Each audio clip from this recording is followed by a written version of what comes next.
할렐루야. 감사하시고 고마우신 우리 아버지 하나님, 2021년의 첫 번째 수정산 철야 예배를 마치고 내려와 새벽제단, 첫 번째 새벽제단을 쌌습니다. 주님, 성령 하나님, 이 성소에 강림하시고 미련한 종의 영혼 육숙에 좌정하시어서 이 예배를 주관하여 주시옵시고, 아버지, 유튜브를 통하여서 동참하는 우리 성도의 모든 지체들, 어떤 환경, 어떤 장소에서 어떠한 방법으로 함께 하든지 종과 함께 같은 은혜와 깨달음을 허락하여 주시기를 간절히 바라고 권합니다. 주님께서 주신 비전을 가지고 우리의 소원과 우리의 모든 계획이 다 이루어지는 것이 주님의 소원이라 하셨사오니, 주여 오늘도 주님의 소원을 이루어가는 하루가 될 수 있도록 인도하여 주시옵소서. 예배의 시종, 하루 일과의 시종을 성령 하나님께 의탁하오며 우리 주 예수 그리스도 이름으로 기도드리옵나이다. 아멘. 사도신경 신앙 고백 드리겠습니다. 전능하사 천지를 만드신 하나님 아버지를 내가 믿사오며 그 외아들 우리 주 예수 그리스도를 믿사오니, 이는 성령으로 잉태하사 동정녀 마리아에게 나시고 본디오 빌라도에게 고난을 받으사 십자가에 못 박혀 죽으시고 장사한 지 사흘 만에 죽은 자 가운데서 다시 살아나시며 하늘에 오르사 전능하신 하나님 우편에 앉아 계시다가 저리로서 산자와 죽은 자를 심판하러 오시리라. 성령을 믿사오며 거룩한 공회와 성도가 서로 교통하는 것과 죄를 사하여 주시는 것과 몸이 다시 사는 것과 영원히 사는 것을 믿사옵나이다. 아멘. 오늘 우리에게 주시는 하나님의 말씀, 사도행전 11장 22절로 26절 말씀입니다. 다같이 한 목소리로 합독하시겠습니다. 예루살렘 교회가 이 사람들의 소문을 듣고 바나바를 안디옥까지 보내니, 그가 이르러 하나님의 은혜를 보고 기뻐하여 모든 사람에게 굳건한 마음으로 주와 함께 머물러 있으라 권하니, 바나바는 착한 사람이요 성령과 믿음이 충만한 사람이라. 이에 큰 무리가 주께 더하여지더라. 바나바가 사울을 찾으러 다소에 가서 만나매 안디옥에 데리고 와서 둘이 교회에 1년간 모여 있어 큰 무리를 가르쳤고, 제자들이 안디옥에서 비로소 그리스도인이라 일컬음을 받게 되었더라. 아멘. 349장 찬송 올려드리시겠습니다.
나가자. 거룩하신 주님 위에 싸우러 나가자. 주님의 권능 힘입어 나의 길 끝까지. 다른 사람 못 주든지 나 주님의 용사네. 나는 주의 군사되어 충성을 맹세하여 내가 승리하기까지 주님으로 싸우리. 주님의 용사는 내게 주의 일 맡기소서. 그 승리의 영광이 싸우야 하리라. 주 말씀 나의 힘되니 겁낼 것 없도다. 모든 사람 이게 그 말이 믿으며 생존과 높이 오르고 큰 영광 누리리. 다른 사람 못 지든지 나 주님의 용사네. 나는 주의 군사되어 충성을 맹세하여 네가 승리하기까지 주님으로 싸우리. 주님의 용사는 내게 주의 일 맡기소서. 아멘 아멘. 본문은 사도 바나바의 뛰어난 사역으로 인해서 안디옥 교회가 세계 선교 전초기지로 발판을 굳히게 된 경위를 기록한 내용입니다. 안디옥 교회에서의 바나바의 활동을 함께 살펴보면서 그리스도의 일꾼된 자의 참된 모습을 본받도록 하시겠습니다. 복음의 참된 일꾼 바나바를 본받으라 하십니다. 복음의 참된 일꾼 바나바는 첫째로 열린 정신을 가진 사람이었습니다. 22절 다시 한번 읽으시겠습니다.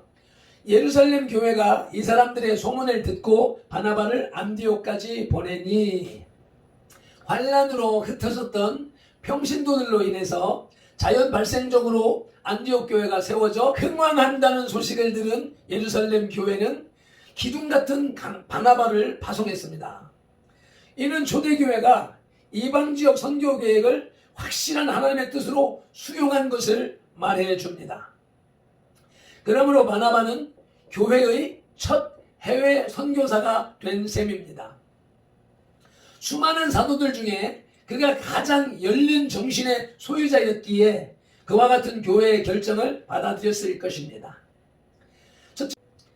첫째로 바나바는 자신의 민족을 사랑하는 사도였습니다.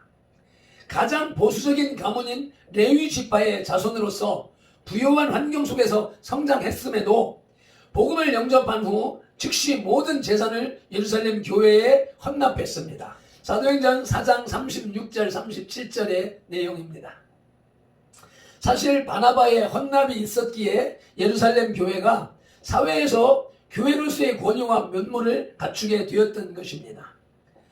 바나바는 자기 민족의 운명은 그리스도의 복음에 달려 있다고 생각했을 것입니다. 그만큼 그는 자기 민족을 사랑했습니다. 두 번째로 바나바는 민족주의자가 아니었습니다. 민족주의에 얽매인 사도가 아니었습니다. 즉 복음의 세계성을 깨닫고 주저없이 이방의 선교사 임무를 수락한 사실은 그의 정신이 세계 정신으로 가득 찼었다는 것을 반영합니다.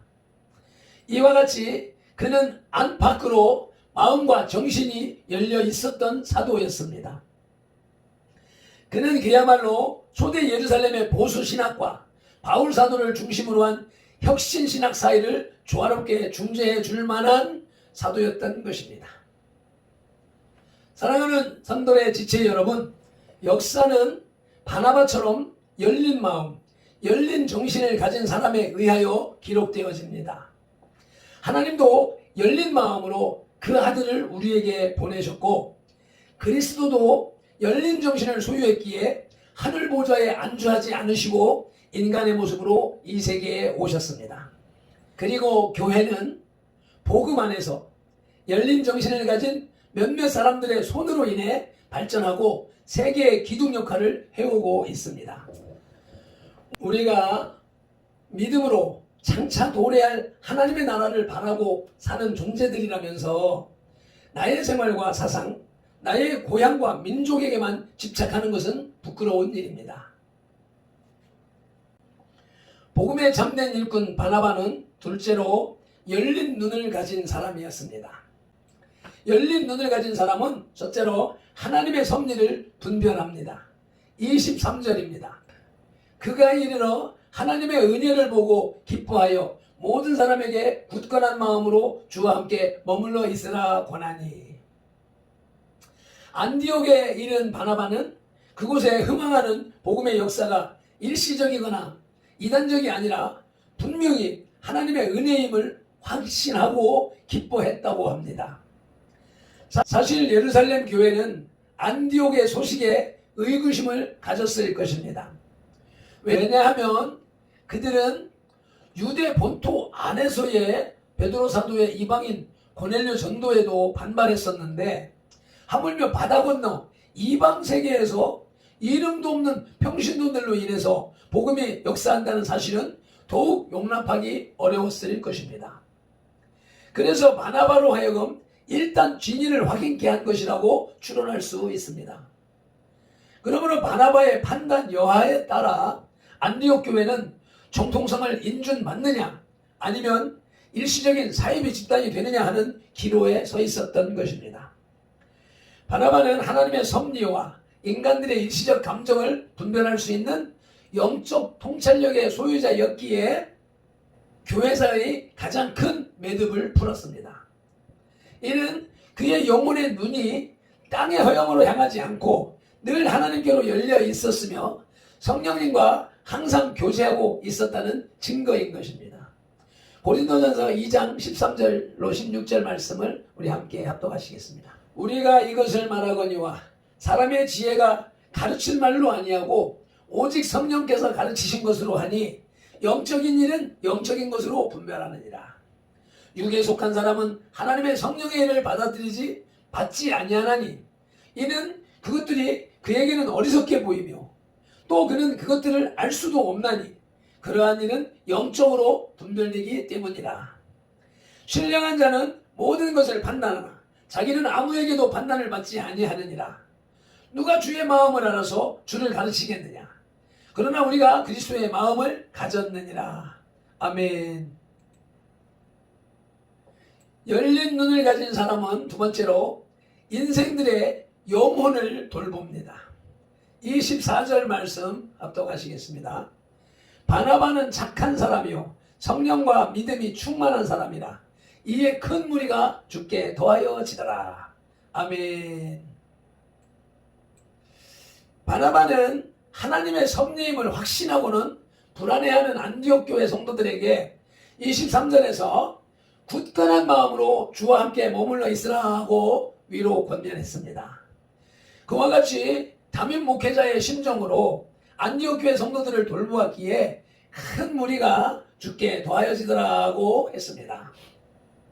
이와 같이 바나바는 하나님의 섭리와 더불어 권고해야 하는 인생의 영혼도 긍휼히 여길 수 있는 목자의 열린 안목도 소유했습니다. 그리스도인들은 이 바나바의 두 눈을 지녀야 합니다. 즉 성령과 믿음이 충만한 눈으로 주님의 뜻을 분별하고 착한 사람의 눈을 가지고 내 이웃의 문제를 복음 안에서 치료해 줄 수 있어야 합니다. 아멘. 발표들과 성들 교회가 이 바나바의 이 두 눈을 소유하기를 간절히 소원합니다. 아멘. 열린 눈을 가진 사람은 세 번째로 교회의 일꾼을 알아봅니다. 바울은 장차 안디옥 교회 중심으로 전개될 이방 선교의 일꾼으로 지목하고 그를 천거했습니다. 닭은 눈앞에 먹이에 급급하지만 독수리는 지평선 넘어 폭풍 후 구름도 내다봅니다. 바나바는 독수리의 눈을 가졌습니다. 교회가 필히 갖춰야 할 안목인 것이지요. 복음에 참된 일꾼 바나바는 셋째로 높은 꿈을 가진 사람이었습니다. 안디옥 교회를 세계 선교의 전초기지로 세우고자 힘썼습니다. 그에 대해서 대비한 교육을 26절에서 했으며 모교회를 도와서 교회 배경을 든든하게 했습니다. 그 결과 사도행전 13장 1절로 2절에서 바울과 함께 선교사들을 세계로 파송하는 범세계적인 교회로 만들었고 세계 무대에 그리스도인이라는 이름을 등장시켰습니다. 말씀을 맺겠습니다. 안디옥 지역에서 주를 영접하는 이방인들이 많아지자 예루살렘 교회는 바나바를 그곳에 파송했습니다. 그리고 바나바는 그곳에서의 사역을 효과적으로 감당하기 위해 바울을 다소에서 데리고 와서 함께 사역하게 했습니다. 바울의 실제적인 사역은 바나바가 그를 다소에서 안디옥으로 데리고 온 후부터였습니다. 흔히 바울은 개종 직후부터 큰 일을 이루기 시작한 것으로 생각하는데 바울에게도 기도하고 연구하는 준비 기간이 되었습니다. 기도드리시겠습니다. 하나님 아버지, 2021년 첫 새벽 예배를 주님 앞에 올릴 수 있게 하심에 감사합니다. 특별히 복음에 참된 일꾼 바나바를 본받으라 하시며 바나바의 열린 안목을 우리에게 일러주시니 감사합니다. 우리도 이 시대를 살아나가면서 성령과 믿음으로 충만한 눈으로 세상을 바라보고 주님이 구원하시고자 하시는 영혼을 바라보고 주님이 사랑하시는 영혼을 잘 섬길 수 있도록 은혜를 베풀어 주시옵소서. 착한 눈을 갖지 아니하고서는 이런 일을 감당할 수 없사오니 성령 하나님 우리 가운데 바나바의 두 눈을 접목시켜 주시옵소서. 2021년은 그렇게 초대교회 안디옥 교회가 세워지고 성장한 것처럼 선들교회도 세워지고 성장하는 해가 됨을 믿습니다. 감사합니다. 오늘도 주님과 동행하기를 원하오며 거룩한 성회를 준비하기 위하여서 성령님을 의지하오니 인도하여 주시옵소서. 우리 주 예수 그리스도 이름으로 기도드리옵나이다. 아멘. 찬송 한 번 더 힘차게 올려드리시고 기도하시겠습니다.